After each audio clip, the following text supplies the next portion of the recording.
Party గెలిచింది అనుకుంటున్నాం? BRS Congress BJP? Yeah party గెలిస్తే ఏం చేసి వెళ్తున్నా యాడగానే అనుకున్నది. మరి మేము చేస్తాం, మేము హామీ మేము అన్ని చేస్తాం, మేము పథకాలు ఇస్తాం, అన్ని ఇస్తాం అని వాడు హామీ ఇస్తాడు, మనం ఓట్లు వేసినాక వాడు పోయి ఇంకో పార్టీలో కూర్చుంటాడు. మనం ఎవరికైతే నమ్మి ఓట్లు వేస్తాం కదా, వాళ్ళ స్వార్థం గురించి వాడు ఇంకో పార్టీలో చెప్పే అవకాశం ఉంటుంది. అంతేనా? చాలా మంది జరుగుతున్నాయి కదా అట్లా. ఇప్పుడు నవీన్ యాదవ్ ఇక్కడ జరిగితే మంచి చేస్తాడని చెప్పి కొంతమంది అంటున్నారు, కొంతమంది ఏమో బీఆర్ఎస్ అంటున్నారు, కొంతమంది బీజేపీ. ఏ పార్టీ మంచి చేస్తుంది? నవీన్ యాదవ్ అన్న చేస్తాడా చేయడా? ఇప్పుడు ఆయన కొత్త క్యాండిడేట్, కొత్తగా వచ్చాడు. ఇంతకు ముందు నిలబడ్డాడు, 2 సార్లు ఓడిపోయాడు. అవును, ఆయన చేస్తాడా చేయది తర్వాత కొత్త మనిషి గురించి చెప్పలేము. కానీ ఇప్పుడు ఉన్నోడు చేయలేడు కదా. 10 ఏళ్ళు బీఆర్ఎస్ ఉన్నది, కింద అంబేద్కర్ స్టడీస్, దళిత స్టడీ సెంటర్ అని కట్టారు. దానికి కోట్లు ఖర్చు పెట్టి కట్టిన దానికి పట్టించుకోలేదు నాదు ఇప్పటిదాకా. దాని మీద పెట్టుబడి అంతా వేస్టే కదా. ఇప్పటిదాకా ఎవరైనా దాని గురించి మాట్లాడుతున్నారా? ఎవరైనా పట్టించుకుంటున్నారా? మరి ఎందుకు కట్టినట్లా? మరి ప్రజాధనం బృందం చేశాడు ఇప్పటిదాకా. కట్టి చాలా రోజులు అయింది. ఇప్పుడు అది స్టడీ సర్కిల్ కడితే ఎవరైనా గరీబోడు దళితులు పోయి ఎవరైనా చదువుకుంటారు కదా. మరి ఆ గవర్నమెంట్ లో కట్టారు, ఆ గవర్నమెంట్ చేయలేదు, ఈ గవర్నమెంట్ చేయలేదు. మరి ఏ గవర్నమెంట్ ఛాన్స్ ఇద్దాం అనుకుంటున్నాం? మరి ఇప్పుడు ఏ పార్టీ కోటేద్దాం అనుకుంటున్నా చెప్పు అయితే. చూడన్నా, పార్టీలు ఏ పార్టీ కన్నా ఒకదానికి వేయాలి, తప్పది. అవును, అది తప్పదు కాబట్టి నువ్వు ఏ పార్టీకి వేస్తా? తప్పదు, ఏ పార్టీ కన్నా ఒకదానికి వేయాలి.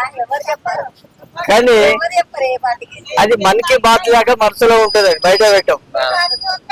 ఎన్ని రోజులు దాచుకుంటారు మనసులో? కరెక్ట్ ఎలక్షన్ లోపలికి పోయిన దాకా అట్లా సస్పెండ్ ఉంటుంది. లేదా 3 పడతాను 3 ఏదో ఉంటుంది అట్లా నొక్కం.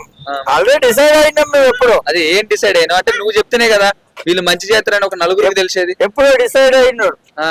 ఇప్పుడు ఎవరు వేయాలన్నా నువ్వు చెప్పినా నేను చెప్పినా, నువ్వు రూపాయలు మంచిగా తింటా కానీ నా మనసులో దానికి వేస్తా నేను. నీ మనసులో ఏం? నా మనసు లేదు, ఇప్పుడు బయట పెట్టామన్నా.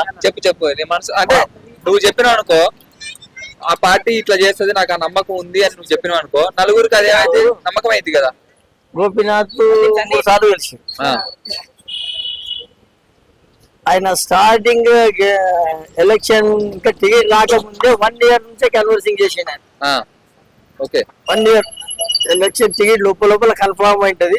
1 year బిఫోర్ అన్ని చర్చిలు, మసీదులు, మందిర్లు 1 year బిఫోర్ నుంచి అయినా వచ్చాయి.